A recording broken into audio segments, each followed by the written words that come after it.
Hi everyone, welcome back. And if you're new here, hey, I'm Debbie and I make art videos. So I've been doing this new challenge this year called Birb Fest. It's my first time joining in.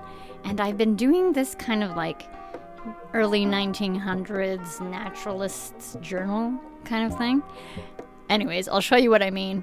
I just thought it might be something interesting for you and give you some ideas on how to use your sketchbook in a different way. So here we go.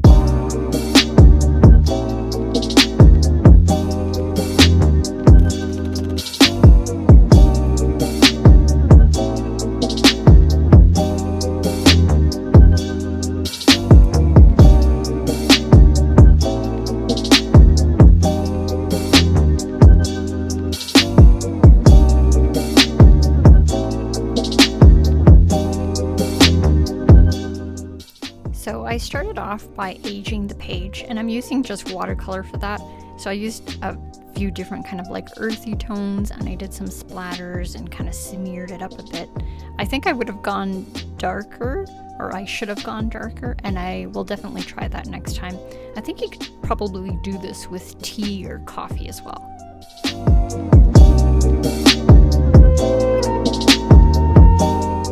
A lot of the inspiration behind these pages that I've been working on are these colors, these like green, gold, and quinacridone gold colors. And I happened to pick up a pencil recently that was green gold from Polychromos, and I am loving it.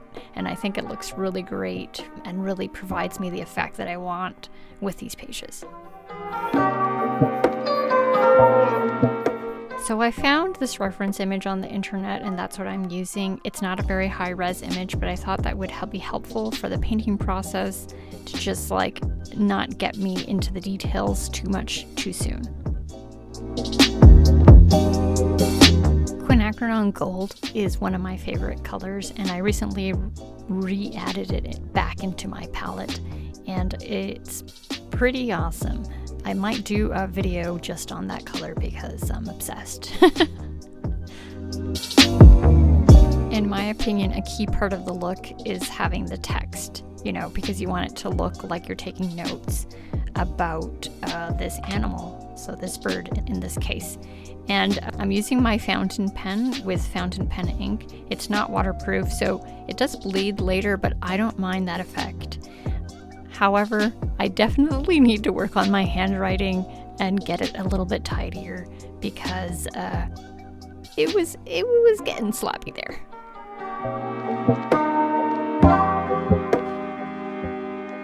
And adding the Latin name of the animal is a must in my opinion. I just think it helps to sell the whole thing, and it's fun. I set up my gouache paints more as a reminder to myself of the colors I wanted to play around with, and so I didn't veer too far away from that with my watercolors, but I started with watercolor. I'm a little bit wary of like how much wear and tear this paper is getting because I already did washes with the like aging preparation, so we'll see how it goes. I might have to move into gouache sooner rather than later, and I'm going to mist my gouache just so it doesn't dry out while it's waiting for me. And this is my little secret weapon at my desk. I highly recommend some sort of little spritzer. It doesn't have to be a pen-shaped one, but like a little spritzer bottle that you get at a craft store, dollar store, works great. I'm using a size 10 watercolor brush, round. And I recently discovered an old paintbrush roll that I had tucked away for years, I'm assuming now, but I never really used them. And I pulled it out for these last few pages because I've been trying to work larger, and it is really nice being able to make bigger moves and also being able to see things clearer. So, if you're somebody like me that's been working super teeny tiny, try to start working bigger. It'll really benefit you.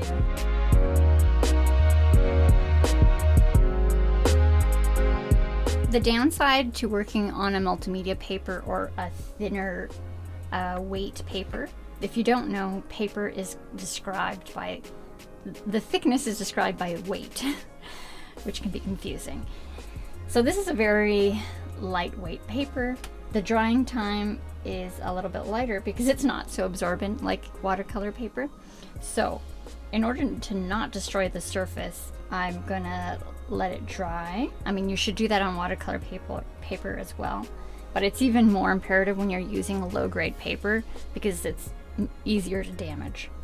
So I would recommend working with a hairdryer close by and just like drying your layers.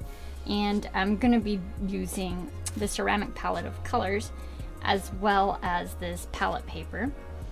And this you can buy at any craft store or art supply store. And it's just like a waxed paper. So you can just pull off a sheet, and I'm gonna do my mixing on there. Thought I would actually add those spots of color as indicators, but also in case I want some of the watercolor to show through, and be kind of like aware of where you want watercolor to show through, because once you get gouache on top of that, there's no going back. You'll lose the watercolor quality of that portion where you've added gouache. So keep that in mind as you're going. Take as much time as you can on this stage, and as much as your paper can tolerate, I guess. I like to put in some of the darks and some of the lights, like the darkest darks and the lightest lights. It's just something that I've found helpful lately, but moving slowly because I'm not really sure what areas I want to have watercolory and what areas I want more gouache to show up. So just moving slowly at the beginning here. There was a bit of back and forth between watercolor and gouache, but once I hit kind of like the major gouache layers, I am mostly just using gouache. However, I did discover later on that you could layer like the more translucent watercolors carefully over the gouache, but yeah, that's something that I'm just learning. This is one of the hardest areas on birds for me. I think it's like a make or break spot. I also decided to establish like the hueiest hue areas, the most intense colored areas, because the bird is mostly like brown and beige, but it has like pops of red and blue, and I kind of like wanted to establish those bright areas in a similar way that I did with the blacks and the whites. So here I am experiencing a moment of panic where I realize my proportions are off and I'm trying to correct it and getting frazzled, and then I hit an ugly point. Don't be afraid of the ugly point. It's gonna happen, and it's scary when you get there, but just keep going. It's not going as planned, and I'm losing the light, and I'm feeling discouraged. I'm just gonna let it dry though, and I'm gonna come back to it tomorrow and work on something else. Because I can, and you can too. So a few days passed, and then I came back to it because I had a few other things to finish, and I was less emotional, and I was a little bit more analytical, and sometimes you just need to take a step back because you get frustrated, and that, makes you irrational. So I realized that the head was too small or the body was too big, somewhere in between there, and I'm adjusting it by like bringing the background in or out. At first I wasn't sure if I wanted the background to just be that paper aging texture thing that I had created, but then I thought like the reference image had like a kind of a really neat color thing going on. So it's like this pale green, and it bumps against this like almost white creamy chest of the bird.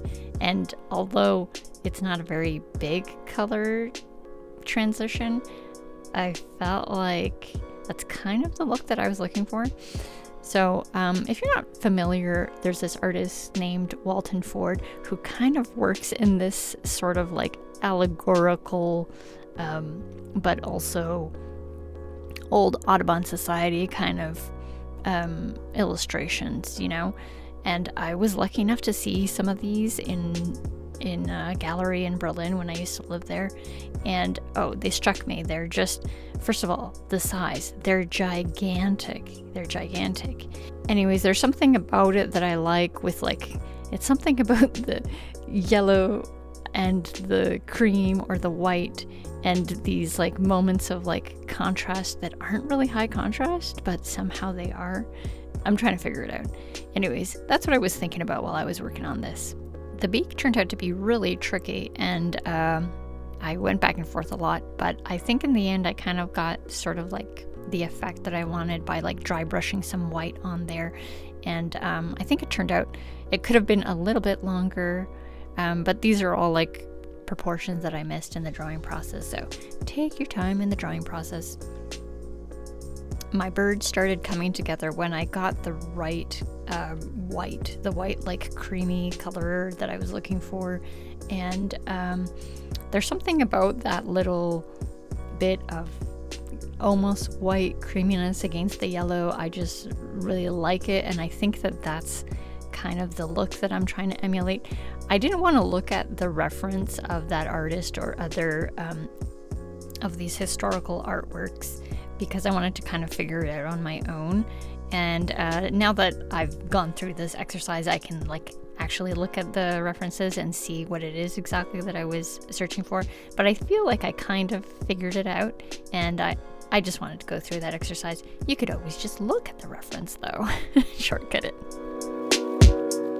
I would recommend taking a look at other people's nature journals or historic artworks of this nature to get an idea of different ways to tackle the look. I mean, it doesn't have to look the way I want it to look, obviously. There's so many ways to go about it. But if you want to kind of get like a historic look, it does help to see what that looks like. The aging of the paper, I think, really helps a lot.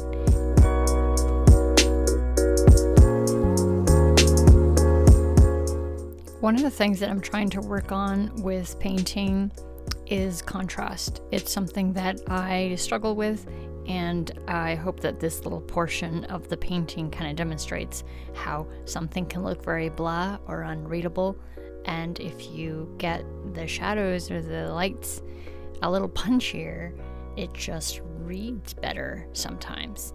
You know, I'm not so experienced with this, but I'm just trying to work on finding that balance and going further. Usually it means going further than what I think is actually going to work.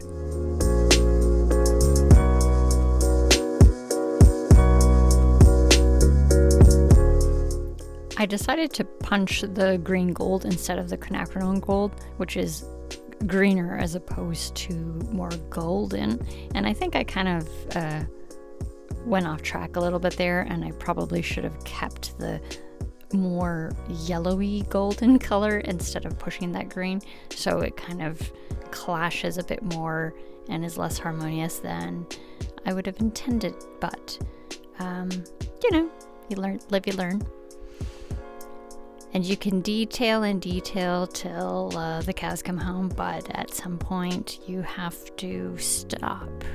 And finding that moment where you stop is also part of the learning process. You know, a lot of times you're going to wreck a painting because you go too far. But how do you know how far to go until you try, right? So that's just part of the learning curve.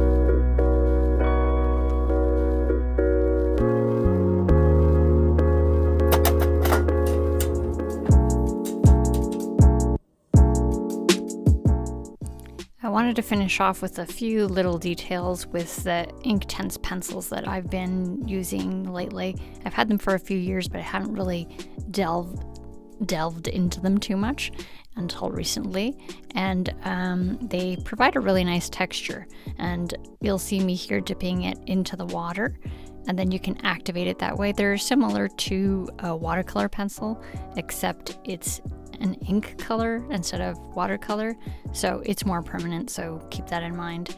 But I like the kind of almost like dry brushy textures that you get out of this, and because I'm so used to line, I went in with some lines and it helped me refine the feet, and the feet were really tricky, but I'm glad I like painted them a little bit further because feet are hard. Bird feet are weird, but at least now you can kind of tell where the parts are and stuff.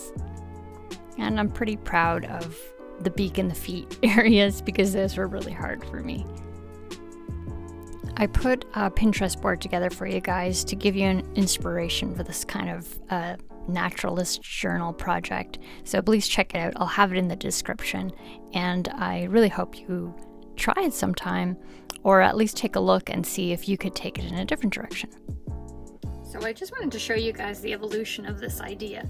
So I kind of started with this page, and my thinking was I'm going to just add some text, and then that looks like a journal page. And I started like bringing in the colors that I wanted. So I was very motivated by this pencil crayon here, which is green gold from Polychromos.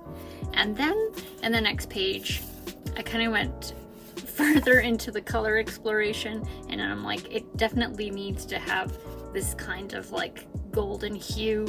And I didn't finish this entire page. I can always come back to it because like I have the underpainting there. So I was really like thinking about the colors and was focusing a little bit more on having neater handwriting. And then I decided I need to work bigger if I'm gonna try to really paint, you know? So then we have this page where I tinted the page further, and I definitely need to work on my handwriting, but I think I was able to flesh out the painting much more because I worked larger.